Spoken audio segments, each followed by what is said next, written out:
done this a couple of times with classrooms full of students. Usually when I'm lecturing about career development, say, okay, how much time do you waste? So then I get the class to vote. How many of you waste 10 hours a day? It's like 10% of the kids will put up their hands. And it's interesting because I don't define what constitutes waste. I just ask the question. So they're diagnosing themselves, right? I'm not saying you're wasting 10 hours a day. I'm just asking. It's like, given your own attitude, how much time are you wasting? 10 hours a day. It's like 10% of the people put up their hands. Well, when you get to like 6 hours a day, 80% of the people put up their hands. So then we do the arithmetic. It's like, because I like doing arithmetic with people. People hate arithmetic, but I like doing it. It's like, okay, 6 hours a day.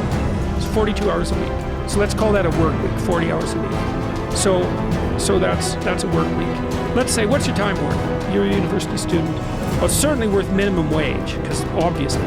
But it's worth way more than that, because if you spend a productive hour when you're 20, then you gain the benefits of that hour for the rest of your life. So there's the compounding effect of time spent when we were young. So I say, well, let's assume your time's worth $50 an hour, which I think is an underestimate, but whatever. Let's call it 50. We can call it 25, but we'll call it 50. That's $2,000 a week you're wasting. It's $100,000 a year.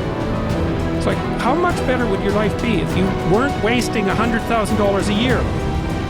It's like, what is that over 40 years? $4 million. It's like, you're rich. You don't even know it. Quit wasting time. By your own definition. It's like people shake their heads. Oh, I never thought about it that way. It's like, yeah, think about it that way. Don't waste your damn life.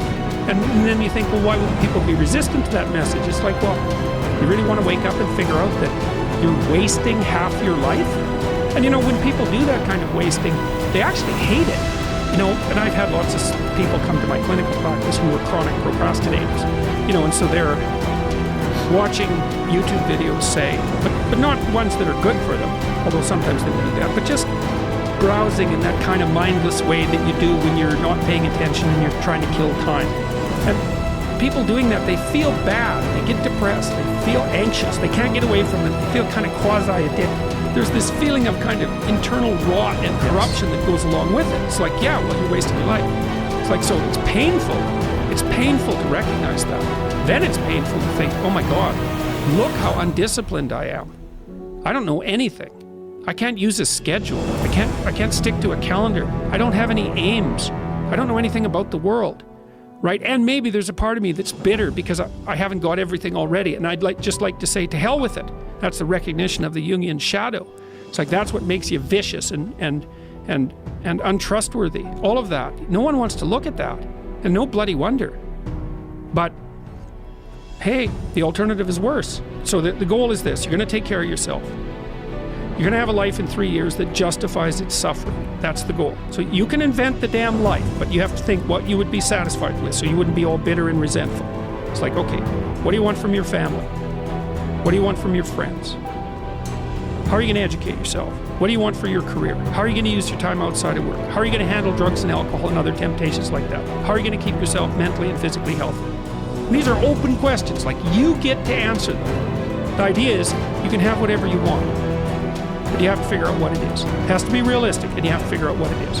It's okay, so now develop a vision. What's your life going to be like in 3 to 5 years? So write it down. Then we do something else, which is, okay, your bad habits and your resentment and your bitterness and all of that, your procrastination gets completely out of hand, and you auger down, and you're in your own personal version of hell in 3 to 5 years. What does that look like? Well, everyone knows that. It's like everyone can look at the future and think, well, if I keep going on this dark path, this is where I'll end up. Well, then you've got a little hell outlined for yourself to run away from, and you've got a little heaven outlined for yourself to run towards, and then you're motivated. Because sometimes, you know, you're just hopeful. I would like a good thing to happen. It's like, yeah, but you know, I'd like to drink half a bottle of whiskey tonight too. It's like, so which is it going to be? Well, just being hopeful about the future might not be enough, but then you think, oh, I see, like, there's that little hell thing that I outlined that's waiting for me. And maybe I'm afraid of taking the next step forward because it's demanding and challenging. It's like, yeah, I'm afraid of that, but I'm way more afraid of where I might end up if I don't get my act together.